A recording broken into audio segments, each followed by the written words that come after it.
last week we had covered the Nestrov method. I'm not going to go over it again. This is just for these are slides that will be available to you. If you have any question, we can quickly go over it again, but hopefully not.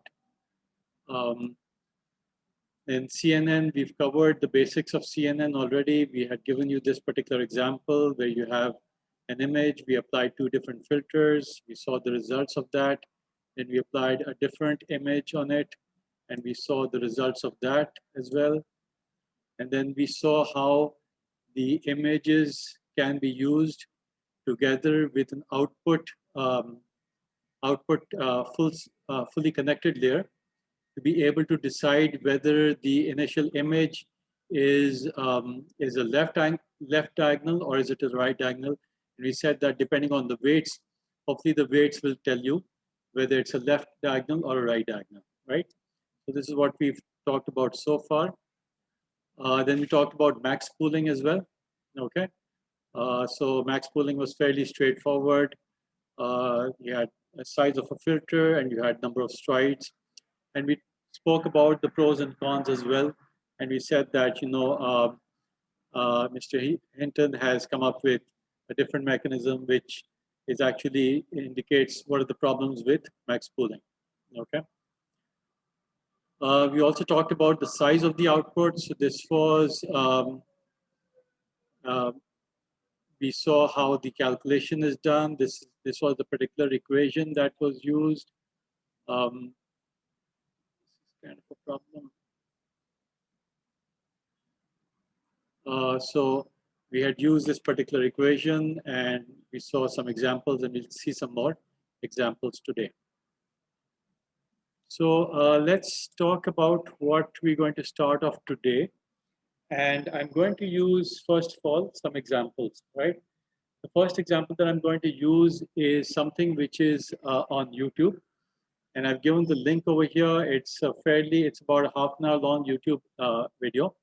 It's very good. I would strongly recommend that all of you also listen to the YouTube lecture because it will help you in understanding as well. But I'll also go over some of the slides which I've copied from the YouTube lecture. And let's take a look at this particular example where the idea is that we're trying to differentiate between 2 types of inputs. As earlier I had said, a left angle and a right angle, but that is a very simple example. This is a slightly more complex example where we're trying to differentiate between an X and an O, okay? But the tricky part is that the X and O could be, it could be very complex, right? So you could have all of these kinds of X's, okay? You could have a slightly, slanted X. You could have a, thick ink X over here. The O could be in different positions, all right? It could be thick, it could be thin, it could have a different slant and so on, depending how somebody is writing it. So these all should give you the same answer. In other words, you should be able to get with any one of these X's a probability. So the output is going to be a probability, right? It's going to either show, it's going to be one of 2 probabilities. So there are 2 outputs, and should be able to classify between these 2. And it should be able to give, hopefully if you entered one of these top X's, it should give a higher probability for an X. And if it if you put in one of the lower images, it should give you a higher probability of an O and a lower probability for an X, okay? And so the question is that how does, after all the training, the gradient descent, and the back propagation, how do the filters actually work? Okay, so let's try to understand the whole process. So the entire process is going to comprise of multiple layers. Okay, we're going to give it an input image, which could be, for example, an X or a no, and then we're going to have multiple. So it's going to be based on a deep learning model. Okay, each one of these models, as I said earlier, can comprise of multiple layers. Okay, it can comprise of initially it starts off, because it's an image, it will start off with a convolutional layer, all right, and then it will have a ReLU layer, all right. This is the nonlinear activation, and what it does is it will take any it will take any negative values and convert them to a 0. Okay, any positive values will remain as a positive value. Okay. Ji.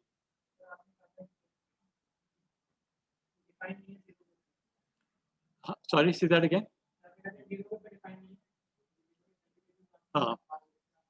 Right. So it could be shifted, but in this particular case, the value that is being normally used is a simple one which is centered around the x and y zero axis.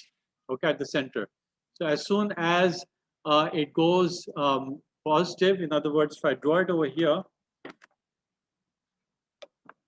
this is going to be the ReLU function.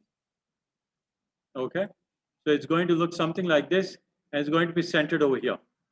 Okay, so the function is going to be what? So if W is one of the functions, if F is the nonlinear activation function, F of W is going to be what?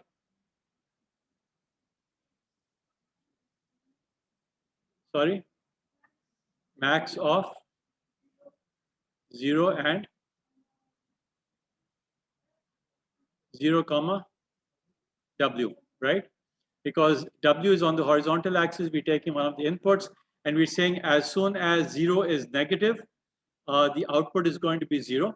As soon as as soon as W is positive, the output is going to be equal to W. Okay. So this is the simple ReLU function that is going to be used over here. So the first, in this particular example, the first layer 1, is simply comprises of a convolutional layer and a ReLU layer. Okay. There's no pooling layer. Now the second layer 2, comprises of a convolutional layer. And again, these convolutional layers could be of different sizes. Okay. It comprises of a ReLU layer, and then it also has a pooling layer. Now, what does pooling do? Max pooling? Sorry? Huh. Sorry? What? It takes the biggest value, but what's the bottom line? What does it do to the image? If the image is 32 by 32, and if you're using a 2 by 2 filter, and let's say a stride of 2, so it will reduce it by 2, right? Because it depends on the stride. So if the stride is 10, what will your image output become? If the image size is, let's say, 100 and the stride is 10, then the output image will be 10. So it'll be divided by S, basically. Okay. So the pooling layer is useful because it reduces the size of the image, as well as making sure that for that particular size, that filter size. So let's say this pooling layer is 2 by 2 filter, and it uses a size of 2. Then what it will do is, it'll, for every 2 by 2 square, it will pick the most important feature in that particular area, and it will select it because it is taking the maximum. This is max pooling. Okay, it's not average pooling, it's not minimum pooling, it's max pooling. Whenever you see pooling, the assumption is that it's going to be max pooling. Okay. So you've got a reduced size, then you've got another convolutional layer, you've got another ReLU layer, and then you've got another pooling layer. Now you might ask, why are we repeating these layers? Okay, what's the advantage? Okay, so suppose that we didn't have pooling layers, all right? Then would there be any advantage to having these repeated layers? Now think about the example that we took on Tensor Playground. Remember that as we added deeper, the single layer, was it able to figure out that spiral? No, right? But when we added multiple layers, then somehow we saw that it was able to figure out the particular spiral, right? In between there, so see, there is what? There's pooling. Yeah. So these are, so basically each one of these are layers, right? So you've got your input layer. So here's your input layer. Then you've got another layer over here. You've got another layer over here. You've got 3 layers, and then you've got an output. Okay. And then you've got a fully connected layer, and then you've got an output and 2 outputs, right? So basically what you have is the input is fully connected to the layer 1. Layer 1 is now fully connected to layer 2. Layer 2 is fully connected to layer 3. Layer 3 is now fully connected to the fully connected layer, and the fully connected layer basically is fully connected to one of two outputs. Okay, and this will select between an X and an O. Okay, so this is the overall picture of the CNN. Okay, and now what we're trying to do is trying to understand, take a closer look at what's going on inside the network. Okay, so so as I said, these layers are getting stacked. Each layer, the output of one layer is being fed into the other layer. So the output of the convolutional layer is being fed into the ReLU layer. ReLU layer is being fed into the pooling layer, and the output of the pooling layer is being fed into the subsequent layer, G.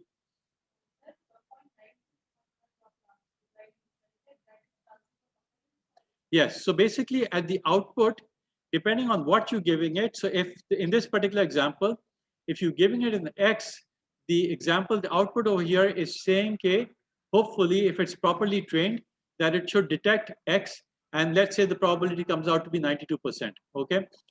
There will be some probability that will still detect an O, but hopefully if it's properly trained, the probability of that should be lower, okay? It could be 51%, I'm just picking out some numbers or randomly right now, but as long as the O probability is lower than X, it means that your classification algorithm is working, okay? If you feed it an X, which is sort of looking like this, right? And it starts looking like an O because, you know, you can see that over here, it's starting to have almost a circle, right? So guess what the probabilities will look like, right? So maybe in this particular case, you'll get an X, which is a 0.7 probability, and O, which is maybe a 0.65 probability. So the probabilities may not be so distinguishable, right? But if you've got an absolutely right X, something like this, and a perfect O, and depending on the training images, then hopefully this should be very close to a 1, and this should be very close to a 0, right? So this could be 20%, this could be 90%.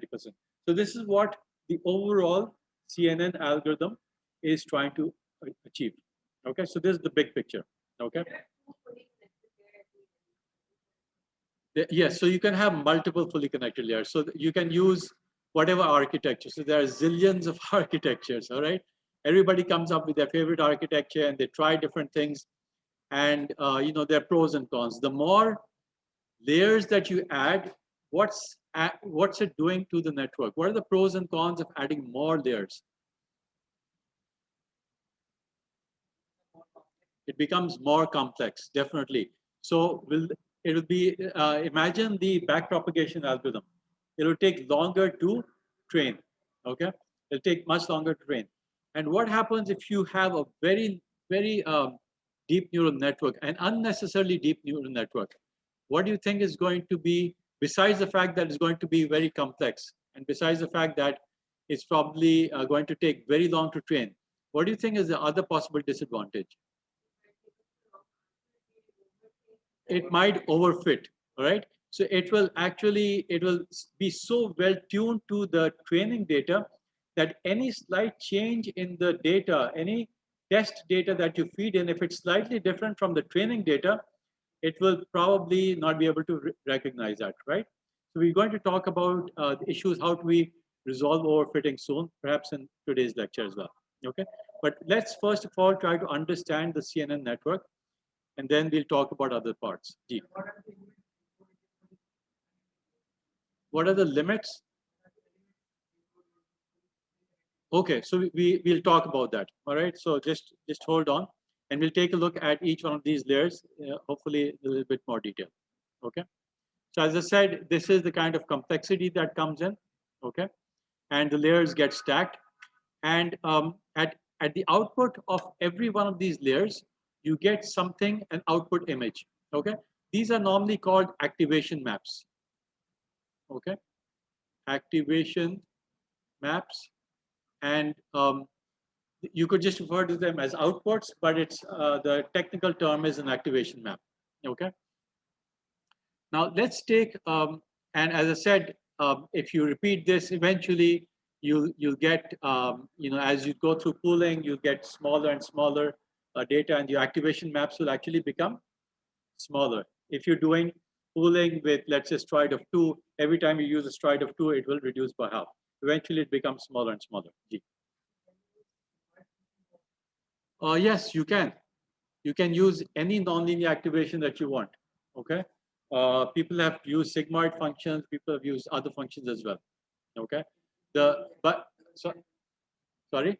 It would be yeah. So, but as I said, in the industry, from practice, people have found that the ReLU performs the best.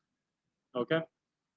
Um, Again, a lot of these things about neural networks are black boxes. A lot of times you don't really know why a particular network is performing better. You experiment and you find out the results and you say, well, this network performs better. You have some hunch why it works better, but a lot of times, and that's the biggest criticism of deep neural networks, is that you don't know the why. Okay.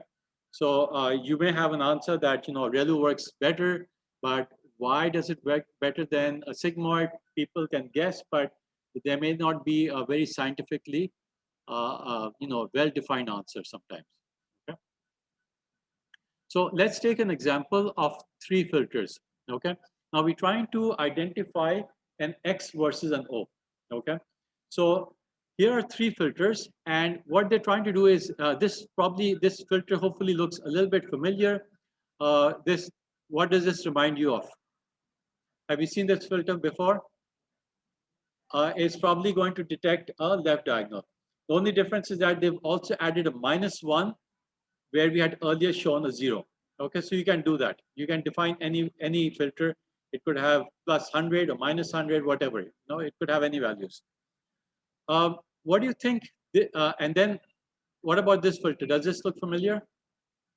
It'll probably detect a right diagonal. Okay. What about this filter? It's probably going to detect a cross. So you can see that it looks something like this. Okay. So when you apply the left diagonal filter in this particular point, okay, what do you think is the output going to be like? The output is going to be able to detect that. All right. If you apply this filter over here, in this particular point, will the output be good? I will be able to detect that. No, it will detect something. It will probably detect this left diagonal over here, but overall the results will not be very good because the right diagonal, the cross, will be missing. Okay.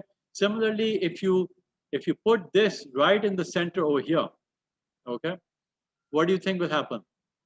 You'll get a very positive result, an output which is saying yes, we're right on the dot. Similarly, if you put this over here, right? If you put this filter over here or somewhere over here rather, then you should be able to get a very strong signal. And if you put it somewhere else, you won't get a very strong signal. Okay. So these 3 filters are in single layer? They'll be in 3 separate layers. 3 separate. Yes. So you will use 3 separate layers, and we'll look at that as we go forward. Okay. So now let's take a look at how these perform. So let's take this particular filter. When it's applied to this particular area, the equation is that you basically do a dot multiplication, right? So you multiply the 1 with a 1, you get a 1 over here, right? You multiply this -1 with the corresponding -1, and what do you get? Minus minus becomes +1, okay, and so on. All right, so you can see that the output is extremely positive. You have all ones, okay, when you apply it over here. And what you do in this particular example is that you're going to take the average value, okay. So the average value of this particular output, okay, is going to be put in the activation map, okay. So what do you get? You've got all ones divided by value of 9 because there are 9. It's a 3 by 3 matrix, okay. So you get a complete 1 over here, okay, which means that we have 100% hit in this particular spot. Now notice that where is this particular spot appearing in the output activation map? It's appearing, if you had put this in the top left corner, it would come over here, okay, but it's coming out over here. G. So no, so we're not doing pooling at all. All right, pooling is basically taking, well, Okay, that's a good point. This particular matrix could be said that it is actually doing an average pooling. Yeah, you've got a good point. Okay, so it's not normally seen as average pooling. It's not called pooling. This is an example of the convolution layer. Okay, but you're right. This is in fact also the same thing as average pooling. Okay, good point. So depending on how you structure this, basically what you're doing is you're filling out this particular part of the output. Okay, so you put it centered over here. You in the corresponding spot you get a 1. Okay, let's take a look at what happens when you place the F1 filter and you put it in the center. Well, guess what you get? You get 1 and 1 over here. You get a minus 1 over here. So these points are all giving you very good results. But however, you've got a problem in these two spots, right? You're getting a minus 1 multiplied by 1. You get a minus 1 over here. Similarly, you get a minus 1 in these two spots. So the average value comes out to be slightly less than optimal, right? So you get something like a 0.55. Okay, so that's a 98765 5 divided by a 9, which comes out to be 0.55.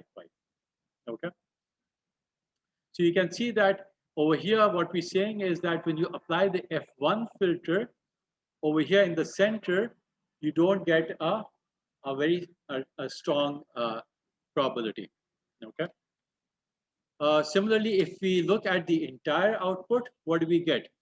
We'll get a 1 over here. Okay, when we put the matrix over here, and you put the filter over here, we get a 1 over here, we get another 1 over here. When you put the filter over here, okay, when you put the filter in the center, as we saw, you get a 0.5 over here. When you put it right at the corner over here, because there's nothing over here, the image is missing over here, you don't get a very strong value. Okay, and the whole thing is essentially symmetric. You can see that the output is going to be symmetric because it's a complete X, which is completely symmetric. Okay, so you don't get symmetric values over here. You can calculate this if you do it by hand. You'll get smaller values over here. So you're getting the main point is that you're getting high probability values over here on the main diagonal. Okay, which is basically saying that it has detected a left diagonal. Okay, so the left filter, the F1 filter, is looking for the left diagonal in the overall image, and it's been able to see that you have a very strong left leaning diagonal over here, and everywhere else it's a mixture of results. Okay. Now let's take a look at the overall results. So now this is the F1 filter. Now, आपका जो सवाल था कि are we going to apply it as 3 separate filters? The answer is yes. So we're going to apply the output and we're going to take results of 3 separate filters, apply it to each one, individually apply it one by one to the same input image. Okay, so you have the same image. Now you're applying it to this filter. You're applying it to you're applying this filter, and then you're applying this filter. And how many activation maps are you going to get? For each filter, you're going to get 1 activation map. Okay. Now this particular activation map is finding some high values over here, and what it's saying is that I've found a left diagonal. Okay, this particular activation map, as you can imagine, is going to find some values over here which are going to say that it's found a right diagonal over in these 2 places, right? And this particular filter, the cross filter, is going to have a large value over here. It's going to say I found an image which looks like an X, okay, where right smack in the center of the image, okay, and all the other values are going to be lower. So this image is looking for a left diagonal, this image is looking for a right diagonal, and this activation map is looking for an X. Okay. Now you can imagine that if you look at the X, all right, if you think about it, what are the main features of an X? Okay, how does it differentiate with an O? And did we pick the right 3 filters? Are those 3 filters seem to be designed to pick an X? Why? Because it's looking for in all x's, even if you write it like this, or if you write it like that, there will always be some left-leaning diagonal. There'll always be a right-leaning diagonal, and there'll always be a center point which has something which looks like an x in the middle. Okay, no matter how you write it. So if you use these three filters, hopefully it should be able to be. Those seem to be the right filters to use to detect an x. Okay. Similarly, you might have to pick appropriate filters. Now, the question is, who's designing these filters? Okay.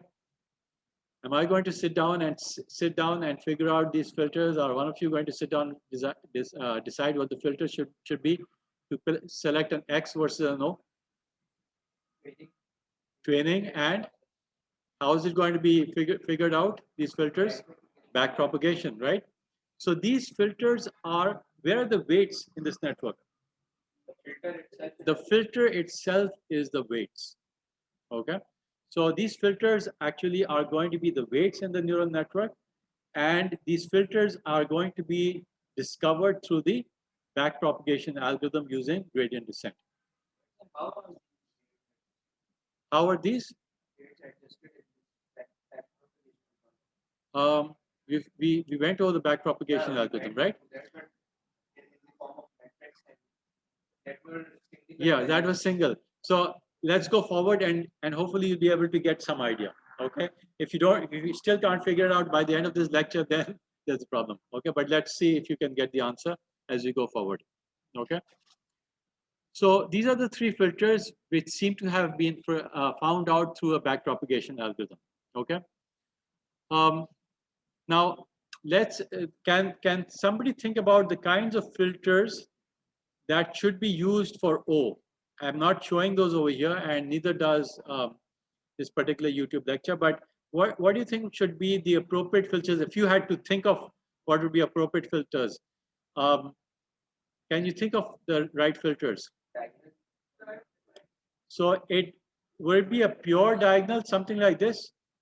Well, if it's 3 by 3, then it'll probably be diagonal, right? Because there'll be an O. This portion over here will be looking for a diagonal over here. You can see two left diagonals over here. There are two right diagonals over here as well. Okay. So certainly, if you have only three filters, if you only have two filters, these are the two filters, right? The third filter, should it be this filter? No, that it should be what? Horizontal or vertical? It should be horizontal or vertical. So there should hopefully be a filter which looks something like this. So if you design this filter, what should it look like? It should, well, we don't really know how to design filters yet. So it should basically be a filter which should be able to select a straight line. Okay. And there should be a filter which should, if you have fall filters, then there should be a filter which should be able to pick a horizontal line. Okay. And there should be no X filters. Okay. So that's clear. How do we design, what kind of filters are we expecting? G. So you can pick the number of filters. Depending on the network, you can select the network to have as many filters as you want. Okay. So in this convolutional layer, as we're going forward, we will see how the filters come in. Okay. So so now let's talk a little bit about max pooling. How is max pooling working in a 2x2 in a 2x2 image? So as we've seen earlier, if you apply max pooling over here, what do you get? You get a 0.3, right? Simply because there are 2.3s. There's a mistake in the YouTube lecture. It shows max pooling first, whereas in fact normally you should do ReLU first. Okay, so there should be a ReLU layer over here first, and the ReLU layer is going to get rid of all the negatives. It's going to replace them with zero. So this will become a zero, this will become a zero, and so on. But anyway, regardless of whether you do ReLU first or not, max pooling in this particular case, you think max pooling will? Do you think ReLU for this particular example does it depend? Does max pooling here depend on ReLU? So this is a small quiz. Look at this case. Can you tell me if you applied ReLU before doing max pooling here, would you get a different result or not? Sorry? Why not? No, I'm talking about this entire activation image. So you can just quickly do a mental calculation. Sorry? Max pooling is done before value. So value will be applied on little value, lesser number of values. But my quick question was that in this particular case, when you applied max pooling over here, what do you get? You get a just hold on a second. So if you apply max pooling over here with a 2x2 filter, all right, you apply it over here, what do you get? You get a 1 because 1 is the largest value, all right? Now suppose that you had applied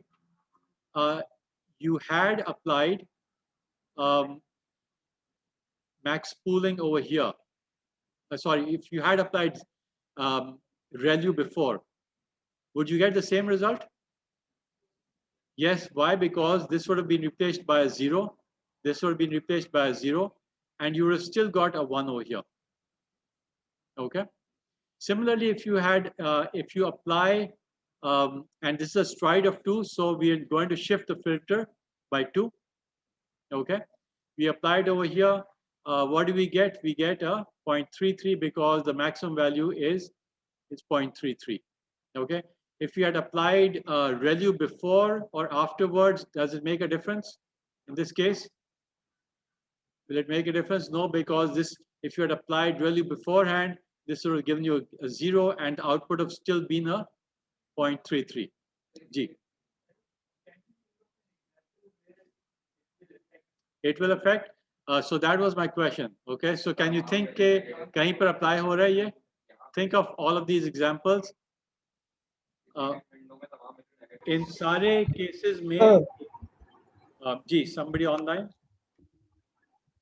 sir अगर चारों boxes में minus negative में होंगे numbers तो problem effect करेगा. Exactly. So if there is any 4 boxes जिसमें सारे negative हैं तो फिर फर्क पड़ता है. लेकिन as you can see over here, and by the way, when you apply it over here, what happens when you apply it over here? This goes off the edge, right? So you'll do it. You'll simply take it off the edge and you'll look at these two. Okay. Normally you shouldn't do that. You should design a network so that the stride, it fits into the image, or you do padding somehow. Okay. But if you didn't do padding and this was the image, it would go off the screen.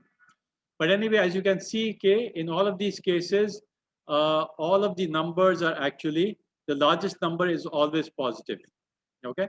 So that was just a trivial thing saying that whether you had applied ReLU beforehand or not, the answer with max pooling would still be the same. Okay. How would you calculate the size of W2? Just a quick reminder. What is the equation? It would be W1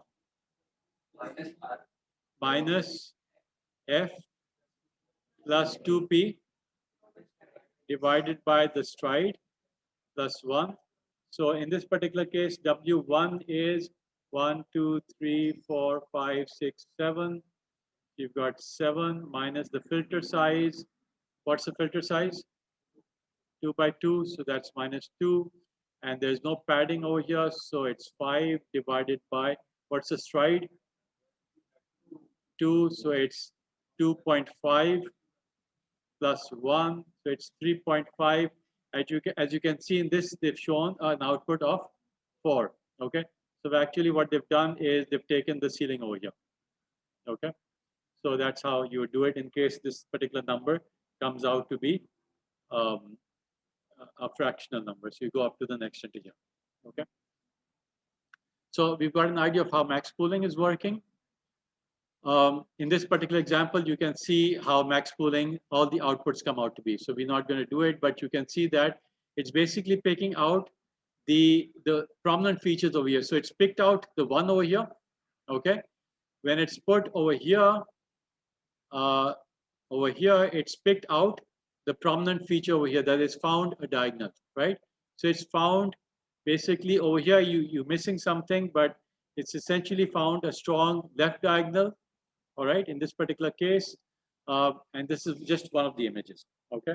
Similarly, if you apply max pooling to the other image, it should hopefully make the image smaller, and it should still continue to find a right leaning diagonal, okay? So you can see that by doing max pooling, you've actually got a smaller activation map, but you still have the main features, okay? So you can see max pooling does work, okay, despite its drawbacks. So here the example is all three of those filters being applied. So you can see that here it's even after max pooling, you've got a right diagonal. Here it's found the middle filter. This is F2. Okay, this was F1, and this is F3. So the middle filter. Let's look at this filter first. This is found. Interestingly, it's found something like this. Okay. But it has found some numbers, okay? Because the image is not exactly symmetrical, okay? Because you saw that in the previous case, some of the filters were actually going off screen, all right? It was probably going something like this, okay? So the output over here is not exactly what you were expecting, but still it's found some strong outputs. Basically, it's saying that, yes, there are some strong right diagonals. Okay? G.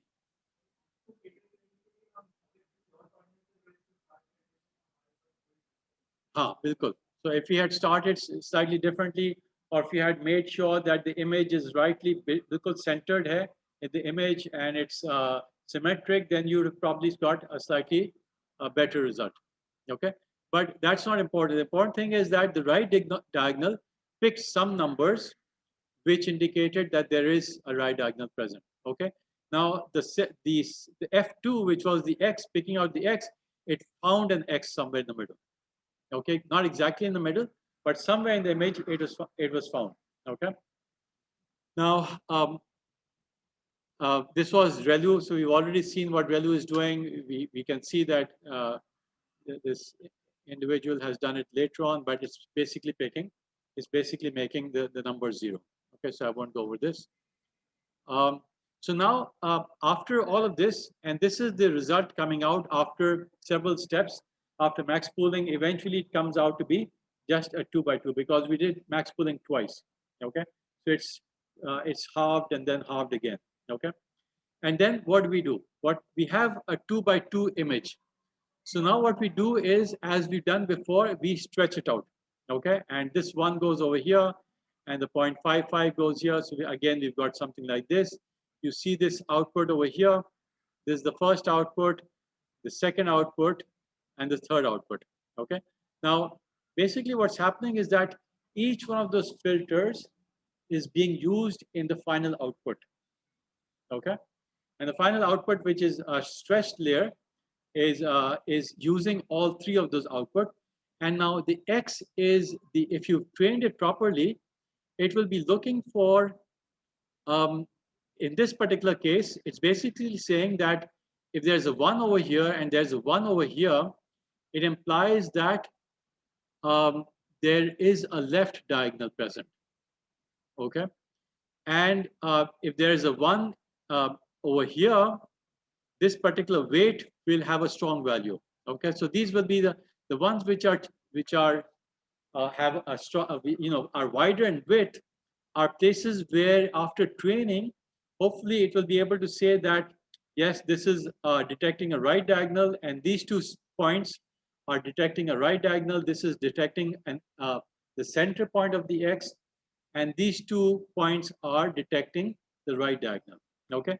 And if you give these higher weightages and if you give these lower weightages, let's say you give them a weightage of 1 and you give this a weightage of 0 and this is a 1 and so on, obviously it won't be exactly like that. It'll be like, instead of 1, it'll be like closer to 1. It might be 0.9 or 0.8.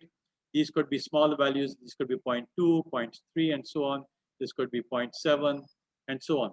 But ultimately, if these weights are trained properly, the X might come out. This particular image might give you an X value, which, as I said earlier, was 0.92.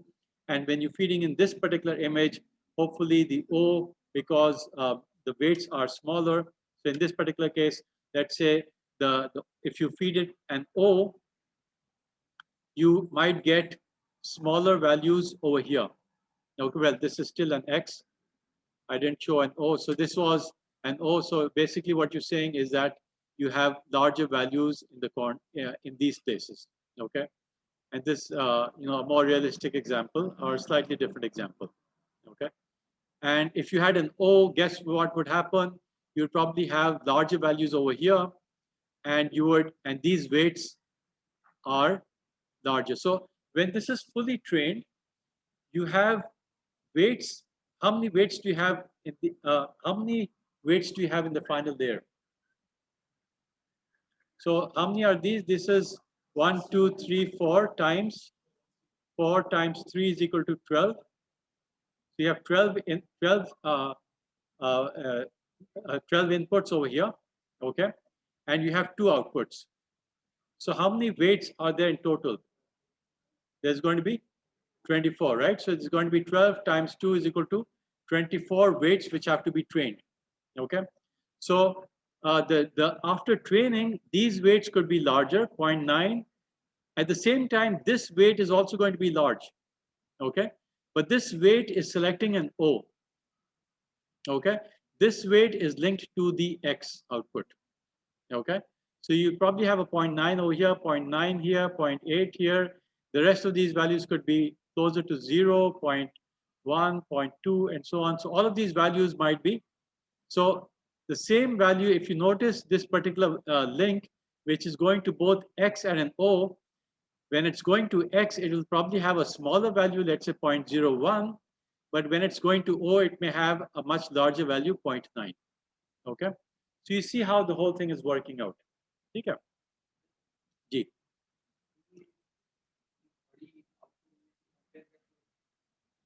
So bड़ी image से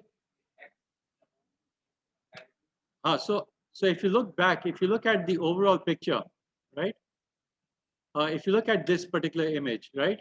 So what's happening is that when you have if you present an X, okay, this doesn't have the entire thing. Yeah, okay, so this is better. So if you look at the entire thing, then basically what it's saying is that when you feed it an X, okay, at the output you have a fully connected layer which we just saw, which had 12, which is 12, 1 by 12, okay. It is fully connected over here.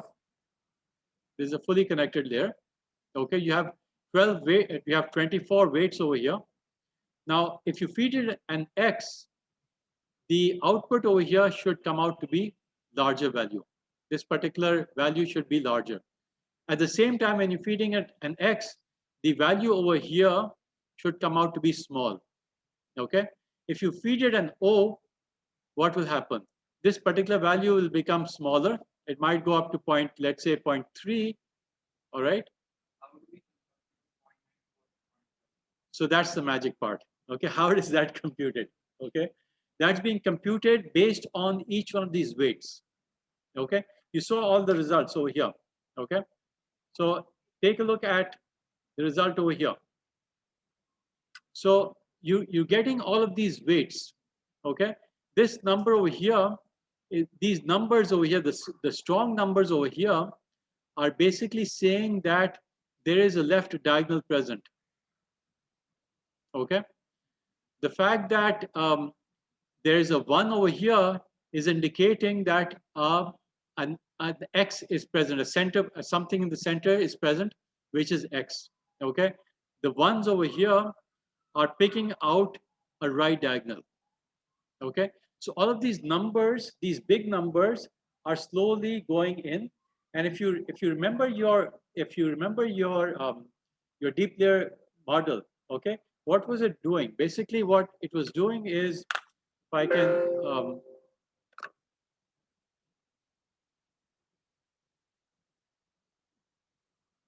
if I can remind you again, what is going on is that you have input images, and then you have each one of these neurons, okay? And let's say here's the two outputs, right?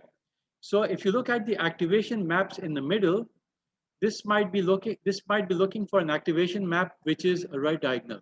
Okay, this might be looking for an activation map which is like this, and this may be looking for an image like this. Okay, a small x. Now this may be selecting a complete x over here. This might be selecting a complete O. Okay, and maybe this is selecting something like this. Okay, so as you go forward, remember that the image that I'd shown you, how it's detecting a face. Okay, so some of these were detecting edges. Okay, and then as you go deeper into the network, it started looking at broader features. Okay, so the selection over here was based on, let's say a complete an ear. Okay, another another activation map over here could be selecting a right ear. Another one could be selecting lips. Okay, as you go deeper, it's selecting higher and higher features in the image. So that's the basic advantage of a deep neural network, that the lower layers, the initial layers, are selecting very simple features. Okay, those simple features then together make up higher, more complex features. Those more complex features will make even higher complex features. Okay, and if you have another layer over here, it might be selecting an entire face. Okay, an entire face, and another maybe selecting a face with a mustache. Okay, so and we'll take a look at more examples of this as we go along. Okay, but this is the basic idea. Ji. Sir, fully connected data. Ji. Are these all the values in this layer is being added up Yes. with their weights? Yes. So it's basically doing a simple multiplication. So it's taking the input, it's multiplying it by the weight, and that's the output. Okay, that's all it's doing, just like we did before. It's a summation of wi xi, right? So remember that this was your xi, this was x1 and x2, all right, at the input layer, and this would be what it would take if it had two connections over here, w1 and w2, it would be a summation of w1 x1 plus w2 x2, as well as a bias over here. Okay, so that's what each one of these is doing, and then it's also being fed through a ReLU. Okay, the ReLU is doing the nonlinear activation. Okay, and then it's being fed into a pooling. So that's making it smaller. Okay, so all of those are essentially being done at every neuron. Okay. Out of the how are we getting that single value? Okay, so the single value, how is it doing that? So the single value is basically saying that, let's say if you had only three outputs, okay, so you had W1 over here and a W2 over here, and you had a value over here which was, let's say, Y1 and Y2, all it would do is WI, YI, okay, and then it would also have a bias, okay, so there would be a bias, let's say there's a bias C over here, okay. So that's what it will be doing. And then, of course, it will also be doing, depending on the layer, it may also be doing a ReLU, it may also be doing max pooling. But here at the final fully connected output, there's no ReLU, there's no, there is no max pooling. That's already been done before. So that's the overall operation that's going on. Okay.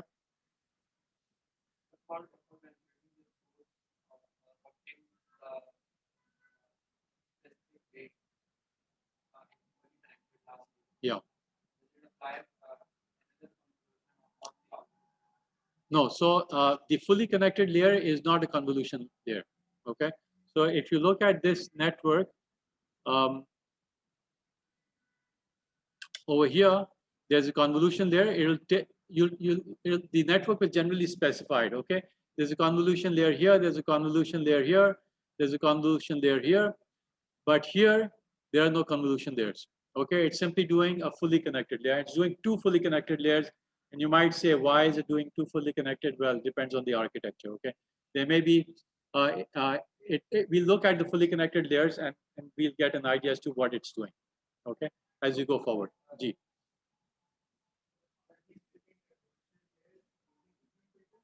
Yes, yes. So there'll be different filters. Okay. So the example that we had, the F1, F2, F3, those could be just for one particular layer. Okay. In the second layer, maybe it's a more complex filter. Okay. So for each layer, there'll be different filters. And again, they will all be trained. So if you look at, and we'll look at examples as we go forward. Okay. Ji.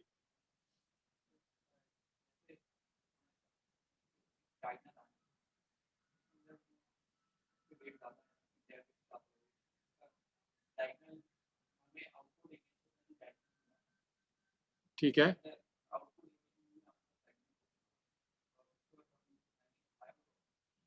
फिर आगे आखिरी सवाल फिर से जोड़े output जो है वो डायगोनल नजर आ रहा है फिर आप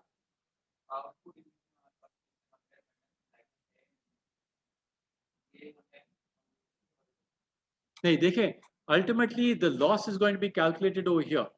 You're not going to look at the intermediate stages and calculate loss. Okay, the loss is going to be calculated over here. What is the loss function? How do you think the loss function is going to be written over here? It's going to say the output, let's say, is 0.92 over here, and the output over here is 0.51. What's the correct label for this? This will be the y hat. Sorry, this will be y, right? What will be the y hat over here? Can you see this by the way?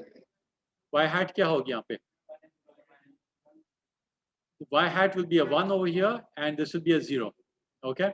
So basically, the correct output should have been a 1, and it should have been a 0 when you fed in an x. Okay?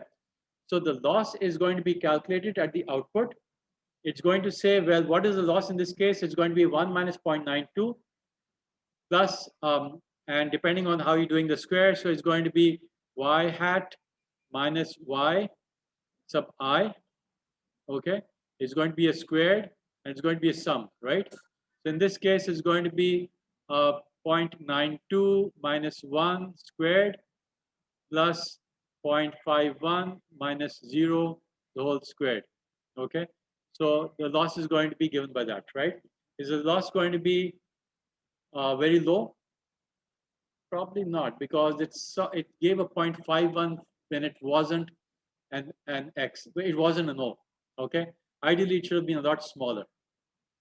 If it was really properly trained, this particular value should have been really close to 1. This should have been really close to 0, and the loss would have been extremely small. But as you can see that, depending on how well the image is trained, the loss may not be low, right? But as you're training it more and more, the loss will, as you're expecting it to go down and down as the epochs change, increase, as you've seen already in the gradient descent algorithm. Okay, now. So let's keep going forward.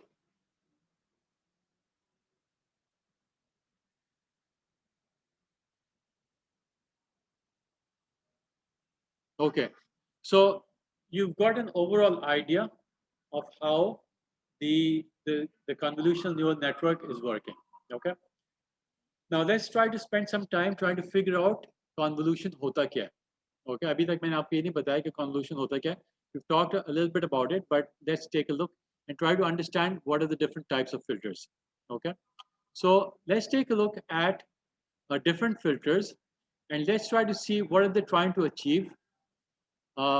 If we're trying to get a certain type of output, what do different types of filters achieve?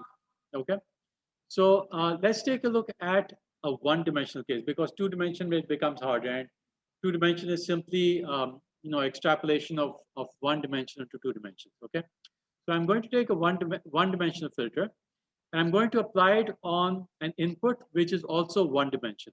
Okay, so here's an image which is 0, 0, 1, 1, 1, 1, and 0, 0. Okay, very simple. It looks something like this. If you want to draw it out, you could draw it like this. Okay, in the middle it's ones, and the edges it is zeros. Okay, this could be example of a straight line which is drawn on an image. Okay, zeros represent that there is no line, and the one might represent a straight line. Now let's imagine that we apply this particular filter. Okay, and we're going to do a convolution. Okay, so in the convolution, what we're going to do is we're going to first of all, place the filter F1 over here. Okay, so now we've placed it over here. And then we're going to keep shifting it all the way till the right edge. Okay, all the way till when the filter is all the way over here. Okay. What should be the output size be? W2 is equal to W, which is what? 8, right? Minus filter size kya hai? 3.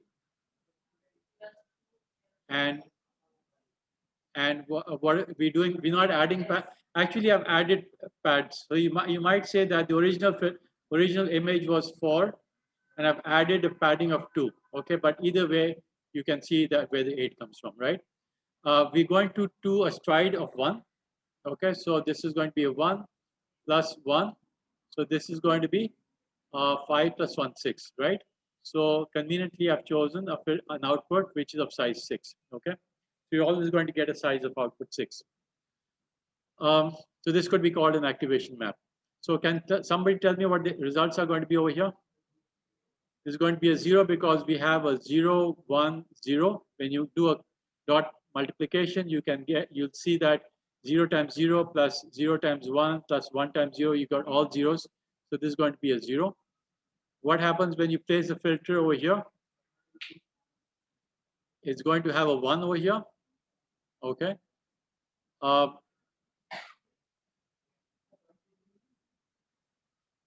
Sorry. Okay, so yeah, so we're doing an average. Okay, so we're doing an average. Let me just make sure. For example,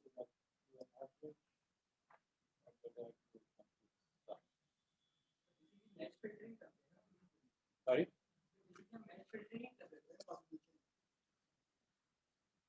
So basically, we're adding all of these up. Okay, so we're not doing an averaging right now in this particular case. So there could be different examples. All I'm doing is picking up the total sum. So when you put it over here, what is the output? You're simply doing a dot multiplication, and the output is going to be a 1. Okay, and then what is it going to be? Another 1, because you're going to have a 0, 1, 0 over here.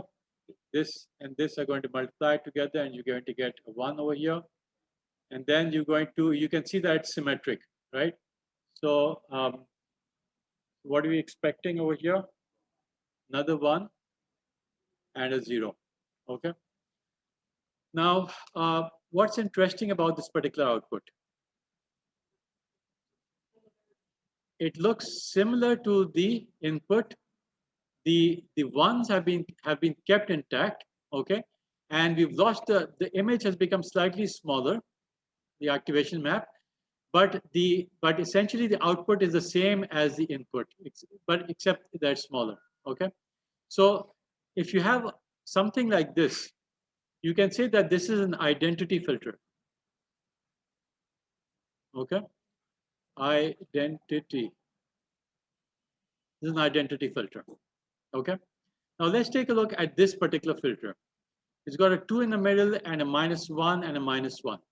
Okay, let's do the calculation again. Now, suppose that we put it again over here. What do we get? So you have a -1, 2, and a -1. What are we going to get? You're going to get a -1, right? What are we going to get over here? A 1. What are we going to get over here? So -1, 2, and -1. So you're going to get a 2 over here. 2 minus 1, you're going to get a 1, which is correct. Okay. And you have a -1, 2, and a 1, and a -1. You're going to get a 0. Okay. Why is that? Because 2 is being multiplied by 1, and then -1. So 2 minus 1 minus 1, and you're getting get a 0. Okay. You get a 0 over here, 0 over here, then a 1, and a -1. So what if we had a lot of 1s? Okay, so let's say this wasn't 8, this was 80. So this input in the middle was really long. So you think in the middle you'll have zeros, right? Because why is that? What's special about this particular filter that when the middle portions are all the same, the output is coming out to be a 0 in the center. Sorry? It's canceling out the value because you can see that a 2 and a -1 and a -1, if you add all of these up, it's coming out to be a 0. All right? So this is actually a special kind of filter, which if you apply it in the center of an image, okay, if there's nothing changing, if you're looking at a shirt, for example, it's all white or it's all gray, let's say, then the output is going to be what? You think it's going to be gray? Its output is going to be 0, which means the output is going to be white, okay? But if you have some changes, like at the edge of an image, you have an edge where all of a sudden the output, the background was white, and then all of a sudden you have a gray or blue shirt, then at the edges, what are you noticing? As soon as there's a change, okay? So there's a change over here, right? It went from 0 to 1, okay? And then from here, it went from 1 to 0. So what do you notice that the output looked like? The output went negative and then went positive, okay? So this is what the output is looking like. If you look at this, it's basically, sorry, the other way around. It went negative, then went positive, then had a whole bunch of zeros. So if this was a very long image, it would look like this. And then again, it would go positive, negative, and like this, okay? So why do you think these two things happened? They're the edges. So everywhere there's a change, so this particular filter is actually looking for changes. If every time it sees a change, it sort of goes up and down, okay? And it does something, all right? But if there's no change, then the filter, because it's the average value of the filter is 0, it comes out to be a 0, okay? Let's take a look at this particular filter. What do you think this is going to do? It's going to sharpen the edges. So let's do this calculation. Just do it yourself. This is going to probably be a -2. This is going to be a +2. And then this is again going to be a 0. And then this is going to be a +2. And this is going to be a -2. Why is that? Simply because you've doubled the numbers. Okay. So what is this going to look like? It's going to look something like this. Okay. So it's going to look bigger. So it's basically the output image, the edges have become more prominent. Okay. Simply by choosing a filter, again, the average value over here is a 0. The average value over here was a 0. Okay. Now let's take a look at this image, this filter, F4. Now, what do you think this is going to do?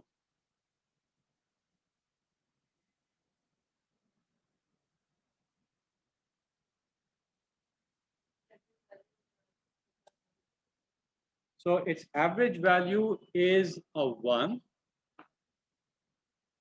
So does it look, if its average value is a 1, so this can be called as edge filters. Okay, so this is an edge filter, right?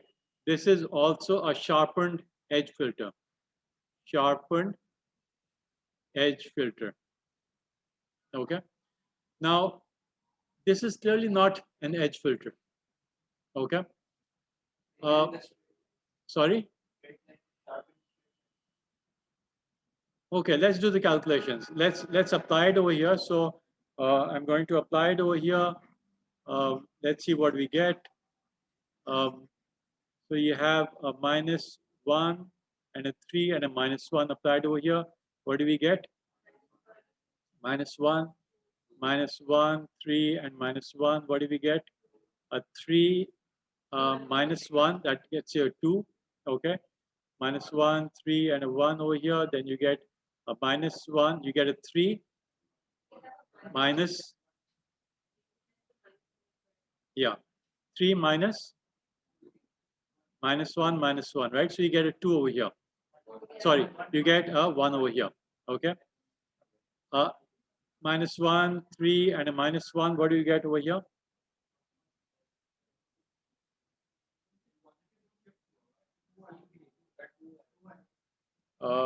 So here this is 1, 2, 1. So I'll just tell you the right answer. It looks something like this: 2 minus 1. Okay. So what are you saying? Positive may shift west. So it looks like, again, if you think about it, it's a combination of perhaps the previous two filters. Does it look like a combination of these two? अगर मैं इन दोनों को combine कर दूं, what do you get? Can you see that? Okay. So you combine the identity filter with an edge filter. By combining an identity filter with an edge filter, you're getting what? The original image plus what? Plus the edges as well. Okay. So this looks like it is, what do you think it's doing? Edges and straight. So let's say Components. I write this on myself, on a human being, on a face. Sorry? Somebody said what? Is basically sharpening the edges. The original image will be kept. Why? Because the identity filter is still there. On top of the identity filter, it's applying an edge filter. So it's going to have the original image plus, but it's going to have a sharpened edges. Okay. So this is basically sharpening the original. So it's the original plus sharpened edges. So here it's only got the edges, right? You're only seeing the edges. If you just want to see, if you want to have the silhouette of a person, right, of an image, like आपने एक black and white shadow image डाला, it will just show you the edges, all right? The middle will become 0, it will become white, the outside will become white. It just show you the edges. But if you apply the second one, it will have the original image, but the edges will be sharpened. Okay. Sometimes you just want to sharpen the edges. Okay. Ji.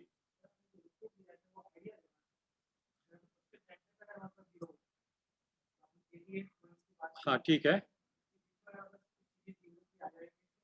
So then it becomes more complex. Then what you're saying is you have an image, you have an input image over here, which is looking something like this, right? So बीच में एक edge आ गया ना? So that means it will detect another edge in the middle as well. Okay. So the edge filter will have another edge in the middle somewhere over here. Okay. And